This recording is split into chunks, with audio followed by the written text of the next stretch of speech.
নমস্কার। উপেন্দ্রকিশোর রায়চৌধুরীর গল্প বুদ্ধুর বাপ। এক ছিল বুড়ো চাষি, তার নাম ছিল বুদ্ধুর বাপ। বুদ্ধুর বাপের ক্ষেতে ধান পেকেছে, আর দলে দলে বাবুই এসে সেই ধান খেয়ে ফেলছে। বুদ্ধুর বাপ ঠকঠকি বানিয়ে তাই দিয়ে বাবুই তাড়াতে যায়, কিন্তু ঠকঠকির শব্দ শুনেও বাবুই পালায় না।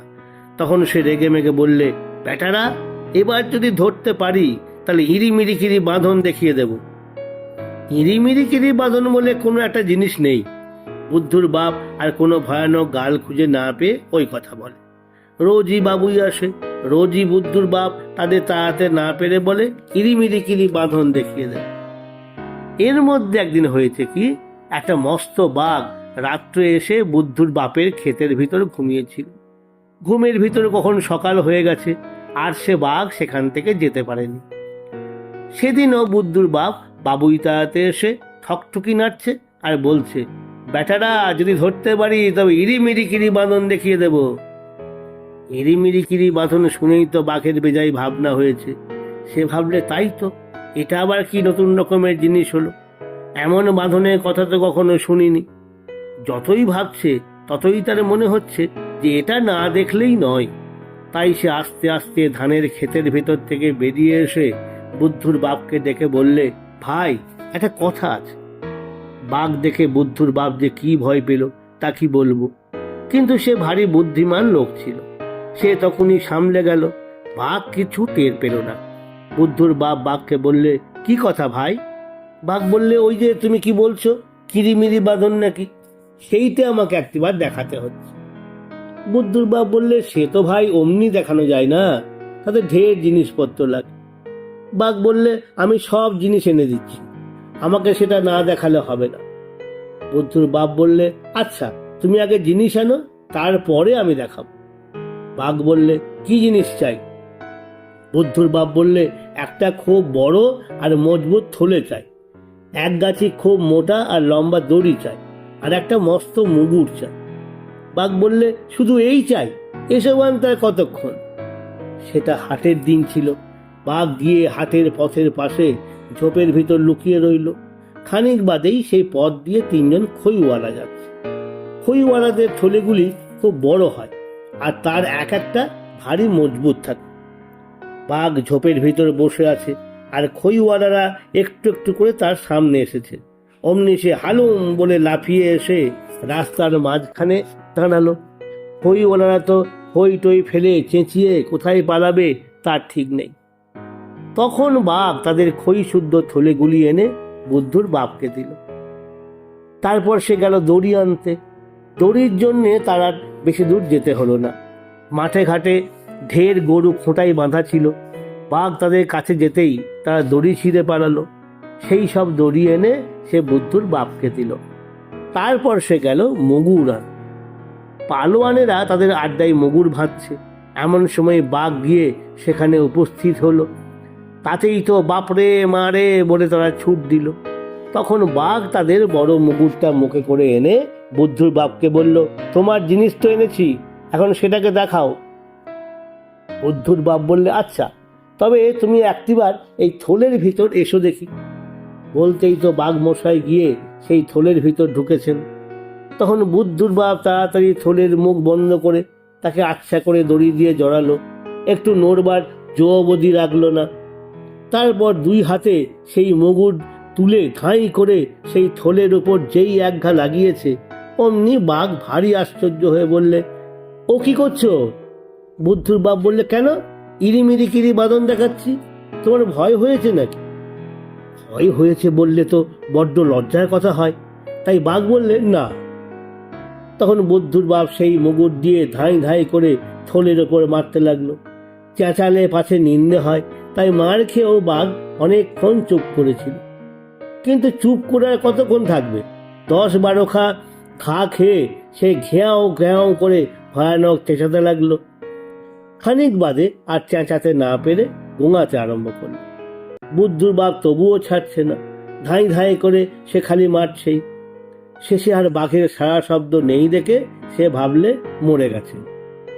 তখন থলে খুলে বাঘটাকে ক্ষেতের ধারে ফেলে রেখে বুদ্ধুর বাপ ঘরে এসে বসে রইল। বাঘ কিন্তু মরেনি, 4-5 ঘন্টা মরার মতো পড়ে থেকে তারপর সে উঠে বসেছে। তখনও তার গায়ে বড্ড বেদনা আর জ্বর খুব, কিন্তু রাগের চোটে সেসবে সে মন দিল না। সে খালি চোখ ঘোরায় আর দাঁত খেঁচোয় আর বলে, বেটা বুদ্ধুর বাপ, পাঁধি হতভাগা লক্ষ্মী ছাড়া, দাঁড়া তোকে দেখাচ্ছি। সেই কথা শুনে তো ভয়ে বুদ্ধুর বাপের মুখ শুকিয়ে গেল। সে তখনই ঘরে দৌড় দিয়ে হুড়কো এঁটে বসে রইল। 3 দিন আর ঘর থেকে বেরোল না। বাঘ সেই দিন বুদ্ধুর বাপের ঘরের চারধারে ঘুরে বেড়ালো আর তাকে গালি দিল। তারপর করেছে কি, দরজার কাছে এসে খুব ভালো মানুষের মতন করে বলছে, আমাকে একটু আগুন দেবে দাদা, তামাক খাবো। বুদ্ধুর বাপ দেখলে কথাগুলি মানুষের মতো, কিন্তু গলার আওয়াজটা বাঘের মতো। তখন সে ভাবলে, আগুন দেবার আগে একবার ভালো করে দেখে নিতে হবে। এই ভেবে সে যেই দরজার ফাঁক দিয়ে উঁকি মেরেছে, অমনি দেখে সর্বনাশ, বাঘ। তখন কি আর সে দরজা খোলে? সে কোঁকাতে কোঁকাতে বলল, ভাই বড্ড জ্বর হয়েছে, দোর খুলতে পারবো না, তুমি দরজার নিচ দিয়ে তোমার লাঠি গাছটা ঢুকিয়ে দাও, আমি তাতে আগুন বেঁধে দিচ্ছি। বাঘ লাঠি কোথায় পাব? সে তার লেজটা দরজার নিচ দিয়ে ঢুকিয়ে দিল। অমনি বুদ্ধুর বাপ বঁটি দিয়ে ঘ্যাঁচ করে সেই লেজ কেটে ফেল। বাঘ তখন ঘিয়াও বলে বুদ্ধুর বাপের চালের সমান উঁচু লাফ দিল। তারপর একটুখানি লেজ যা ছিল তাই গুটিয়ে চেঁচাতে চেঁচাতে ছুটে পালালো।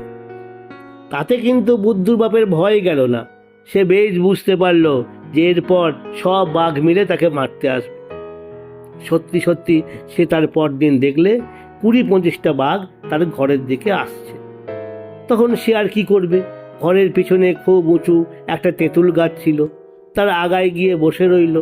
সেইখানে একটা হাঁড়ি বাঁধা ছিল। বুদ্ধুর বাপ তার পিছনে লুকিয়ে দেখতে লাগলো বাঘেরা কি করে। বাঘেরা এসেই সেই হাঁড়ির আড়ালে বুদ্ধুর বাপকে দেখতে পেয়েছে। তখন তারা তাকে গাল দেয়, ফ্যাং চায় আর কত রকম ভয় দেখায়। বুদ্ধুর বাপ চুপটি করে হাঁড়ি ধরে বসে আছে, কিছু বলে না। তারপরে বাঘেরা মিলে বুদ্ধুর বাপকে ধরবার এক ফন্দি ঠিক করলে। তাদের মধ্যে যার খুব বুদ্ধি ছিল সে বললে, আমাদের মধ্যে যে সকলের বড় সে মাটিতে গুঁড়ি মেরে বসবে, তার চেয়ে যে ছোট সে তার ঘাড়ে উঠবে, তার চেয়ে যে ছোট সে আবার তার ঘাড়ে উঠবে, এমনি করে উঁচু হয়ে আমরা ওই হতভাগাকে ধরে খাবো। তাদের মধ্যে সকলের বড় ছিল সেই ঠেঙা খেকো লেজ কাটা বাঘটা। তার লেজের ঘা তখনও শুকায়নি বলে সে বসতে পারত না। বসতে গেলেই তার বড় লাগতো, কিন্তু না বসলেও তো চলবে না, যেমন করে হোক বসতে হবে। এমন সময় একটি গর্ত দেখতে পেয়ে যে সেই গর্তের ভিতর লেজটি ঢুকিয়ে কোনো মতে বসলো। তারপর অন্য বাঘেরা এক একজন করে তার পিঠে উঠতে লাগলো। এমনি করে বাঘের পিঠে বাঘ উঠে দেখতে দেখতে তারা প্রায় বুদ্ধুর বাপের সমান উঁচু হয়ে গেল। আর একটু উঁচু হলেই তাকে ধরে ফেলবে। বুদ্ধুর বাপ বলছে, যা হয় হবে, একবার শেষ একঘা মেরেই নি। এই বলে সে হাঁড়িটা খুলে হাতে নিয়ে বসেছে। সেই হাঁড়ি সকলের উপরকার বাঘটার মাথায় ভাঙবে। এমন সময় ভারী একটা মজা হয়েছে। যে গর্তে সেই লেজ কাটা বাঘ তার লেজ ঢুকিয়েছিল সেই গর্তটা ছিল কাঁকড়ার। কাঁকড়া কাটা লেজের গন্ধ পেয়ে আস্তে আস্তে এসে তাই 2 দাঁড়া দিয়ে তাতে চিমটি লাগিয়েছে। চিমটি খেয়ে পেড়ে বাঘ বলল, উহু ঘিয়াও হাল্লুম। আর উপরেও বুদ্ধুর বাপ, নিচেও বুদ্ধুর বাপ। বলতে বলতেই তো সে লাফিয়ে উঠল আর তার পিঠের বাঘগুলি জড়াজড়ি করে ধূপধাপ শব্দে মাটিতে পড়ে গেল।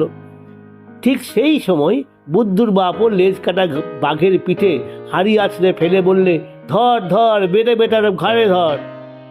এরপরে কি আর বাঘের দল সেখানে দাঁড়ায়? তারা লেজ গুটিয়ে কান খাড়া করে যে যেখানে দিয়ে পারল ছুটে পালালো। আর কোনো দিন তারা বুদ্ধুর বাপের বাড়ির কাছেও এলো না। নমস্কার।